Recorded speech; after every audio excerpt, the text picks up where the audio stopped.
আল্লাহর নবী যখন পৃথিবীতে এসেছেন ওই যুগের মধ্যে নারীদের কোনো সম্মান, কোনো ইজ্জত ছিল। আল্লাহর নবী সাল্লাল্লাহু আলাইহি সাল্লাম তিনি যখন এই পৃথিবীর মধ্যে আগমন করলেন, এসেই তিনি নারীদেরকে সম্মান দিলেন, ইজ্জত দিলেন। নারীদেরকে একটা সম্মানের উঁচু আসনে বসালেন। সুবহানাল্লাহ। আর নারীরা অর্ধ উলঙ্গ হয়ে এখন মিছিল দেয়, অর্ধ উলঙ্গ হয়ে রাস্তায় নামে, আমার অধিকার আমি ফিরিয়ে চাই। নাউজুবিল্লাহ। আল্লাহ নবী বলছেন আমি নারীদেরকে সম্মান দিলাম।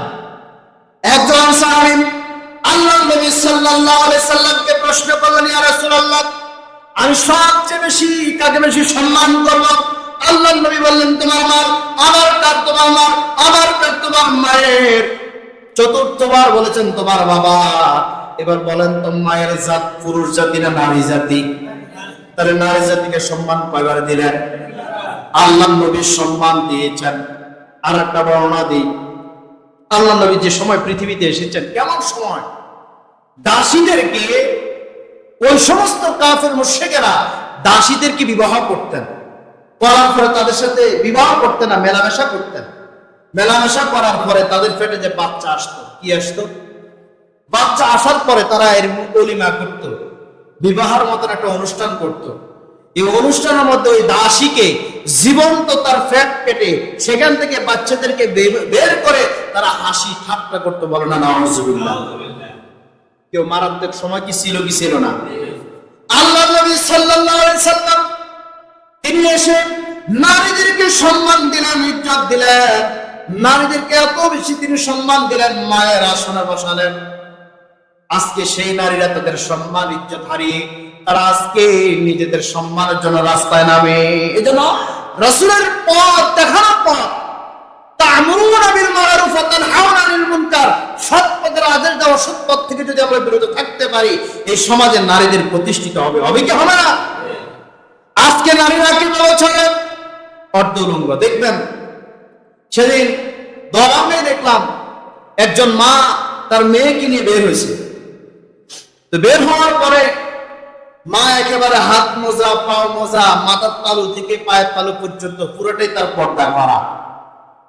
তার পাশে তার মেয়েটা দাঁড়ানো ছিল, এক পাশে মুন্নাটা দিয়ে রাখছে, আর শরীরের অঙ্গ প্রত্যঙ্গ সব দেখা যায়।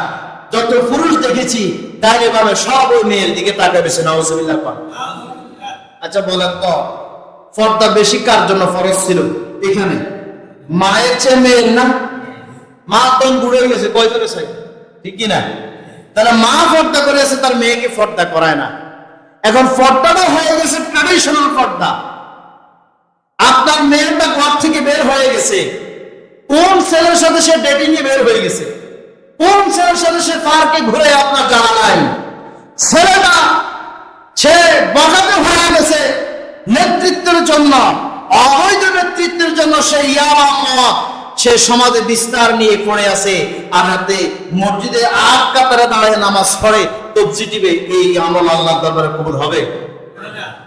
আল্লাহ রাব্বুল আলামিন বলেন, কুল্লু আনফুসাকুম ওয়া আহলিকুম নারা, নিজে জাহান্নামের আগুন থেকে বাঁচাও, তোমার আহল পরিজন, তোমার ছেলে মেয়ে, তোমার আত্মীয় স্বজন সকলকে জাহান্নামের আগুন থেকে বাঁচাও। শুধু নিজে জাহান্নামের আগুন থেকে বাঁচলে হবে না, ওয়া আহলিকুম নারা, তোমার ছেলেকে বাঁচাও। ছেলে কিয়ামতের ময়দানে আল্লাহর দরবারে কাজ করে যখন সে জাহান্নামে হয়ে যাবে, বাবা যখন জান্নাতের জন্য দাঁড়িয়ে থাকবে, ছেলে আল্লাহর কাছে হাত তুলে বলবে, আল্লাহ আমার একটা অবজেকশন আছে। কি আছে? আমার একটা অবজেকশন আছে। রব্বি করিম, আমার বাবা সারা জীবন নামাজ পড়েছে, হালাল পথে চলেছে, হারাম থেকে বেঁচেছিল, কোনদিন বাবা সুদ খায় নাই, ঘুষ খায় নাই, কোনদিন বাবা অন্যায় কাজে জড়িত হয় নাই। আমি যে তার সন্তান, কোনদিন সে আমাকে বাধা দেয় নাই। আমি অন্যায় করেছি, আমি জুলুম করেছি, আমি মদের সাথে জড়িত ছিলাম, খারাপ কাজ এমন কিছুই নাই যেটা আমি করি না, কিন্তু আমার বাবা কোনদিন আমাকে বাধা দেয় নাই। রব্বি করিম, আজকে তোমার দরবারে আমি নালিশ দিলাম, আমার পিতাকে ছাড়া আমি জাহান্নামে যাব না। নাউজুবিল্লাহ। আপনি মনে করেন আপনি বেশি আল্লাহ সেই কথা বলেছেন, কাল্লা সাউফা তাআলামুন, তুমি জানো না তোমার কিয়ামত তুমি করেছো। কার কথা? আল্লাহর কথা। এজন্য সাবধান হয়ে যান। আপনার স্ত্রী যদি বেপরদায় চলে, আপনার মেয়ে যদি বেপরদায় চলে, তাহলে আপনাকে ওই স্ত্রী, ওই মেয়ের জন্য, ওই ছেলের জন্য, ওই আহতের জন্য আপনাকে জাহান্নামে যেতে হবে। নাউজুবিল্লাহ। জাহান্নামে যেতে রাজি আছেন তো? আসেননি? খবরদার, বেপরদায় ছোড়াবেড়া করা যাবে না। উনি ফজরের সময়, ফজরের আগে উঠে তাহাজ্জুদের নামাজের জন্য তাড়াহুড়া করে ওযু করে তাহাজ্জুদ পড়ে, তার স্ত্রী ফজরের নামাজটাও পড়ে না। ঠিক না বেটি? মেয়েটা শুয়ে থাকে, ছেলেটাকে ঘুম থেকে উঠায় না, তার শরীর নষ্ট হয়ে যাবে, কনকনে ঠান্ডা উঠানো যাবে না। কিন্তু এই যে আপনি তাকে নৈতিক শিক্ষাটা দিলেন না, এই যে আপনি তাকে কনকনে শীতে দিয়ে উঠালেন না, কিন্তু সে অনৈতিক কাজের সাথে জড়িয়ে আপনাকে সে জাহান্নামে চলে যাবে। এই জন্য আমরা কি জাহান্নামে যেতে রাজি আছি? তাহলে প্রিয় ভাইরা, আল্লাহ রাব্বুল আলামিন এই জন্য বলেছেন, খবরদার তোমার আহার পরিজন আত্মীয় স্বজন সকলকে জাহান্নামের আগুন থেকে বাঁচাও, নিজেও জাহান্নামের আগুন থেকে বাঁচাও, তোমার আহার পরিজন সকলকে জাহান্নামের আগুন থেকে বাঁচাও। বাঁচাইতে হবে, বাঁচানোর কোনো পরিবর্তন নাই। নাহলে আপনি যদি বাঁচতে চান, আজকের সমাজ ব্যবস্থা এতটাই খারাপ হয়ে গেছে। আমি দেখেন, ধরেন বাড়িতে একটা দরবার বসে, কি বসে কথা বলে, কি বসে এখন দর্শন বসে 9 জনের টাকা খায়, একজনের বিরুদ্ধে রায় দিয়ে দিছে। দিছে কি দেয় না? দেয় না? বর্তমান সমাজ ব্যবস্থা এরকম কিনা? আপনি থানায় যাবেন, এক দারোগা বলছে, ভাই কি করতাম বলেন, আমাদের থানায় যদি কোনো ভালো পুলিশ আসে তো তারে ডিউটিতে নেয় না, অপারেশনে নেয়, অফিসের কাজে দিয়ে ফলায় রাখে। আমি জিজ্ঞেস করলাম ঘটনা কি? তো অন্যান্য দারোগা আসাইরা কি করে, তারা ঘুষ খায়, তারা ধান্দা করে আনে, আনার পরে এখন যদি 6 জনে আনলো, 5 জনে খাইলো, একজনও খাইলো না, তো সে মনে মনে কয় হিতে মানে আমার নামটা ফাঁস করে দিব, মনে আমার ধরাই দিব। নাউজুবিল্লাহ। না, তারে বাংলাদেশের কোথাও শান্তি আসেনি, কোথাও শান্তি নাই। এই দেশের প্রধানমন্ত্রী বলেছে আমার পিয়ন 400 কোটি টাকার মালিক। নাউজুবিল্লাহ। কত হাসি খুশি কয়, 400 কোটি টাকার মালিক। শুধু এটা না, হেলিকপ্টার ছাড়া ওনার চলে।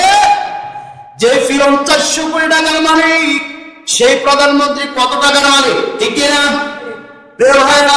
এই যে আপনি জনগণের রব মেরে ফেলেন, ওই যে প্রথমে বললাম আপনি তাকে নৈতিক সমর্থন দিয়ে বোর্ডে পাস করালেন, সে যতগুলি অন্যায় কাজ করবে আপনার আমল না। কারণ প্রধানমন্ত্রীর পিয়ন যদি 400 কোটি টাকার মালিক হয়, কারণ প্রধানমন্ত্রী 800 কোটি টাকার মালিক, অন্তত সব তো দেশের সম্পদ না, অন্যায় সম্পদ। আচ্ছা ধরেন সম্পদগুলি সে অর্জন করছে, করার পরে 800 কোটি টাকা যতজন ভোট দিছে, ব্যাংকের ভাগে কিছু কিছু যাইতো না, কি কথা বলা যায় বলি, সদকায়ে জারিয়ার মতন অটোমেটিকলি ঢুকে যাবে, কোনো পাসওয়ার্ড লাগবে না, কোনো ব্যাংকে রিসিটও লাগতো না, অটোমেটিকলি আপনার আমলনামায় ঢুকে যাবে। প্রিয় ভাইরা, এই জন্য যে সমস্ত ব্যক্তিদেরকে আপনারা প্রতিনিধি বানাবেন, চেয়ারম্যান হোক, মেম্বার হোক, এমপি হোক, মন্ত্রী হোক, আপনাকে আগে দেখা লাগবে তার ভিতরে আল্লাহর ভয় আছে কিনা। কার ভয়? আল্লাহ রাব্বুল আলামিন বলেন, ওয়াত্তাকুল্লাহ হাক্কা তুকাতিহি ওয়া লা তামুতুন্না ইল্লা ওয়া আনতুম মুসলিমুন। আল্লাহ বলেন ওয়াত্তাকুল্লাহ, আল্লাহকে ভয় করা কাকে?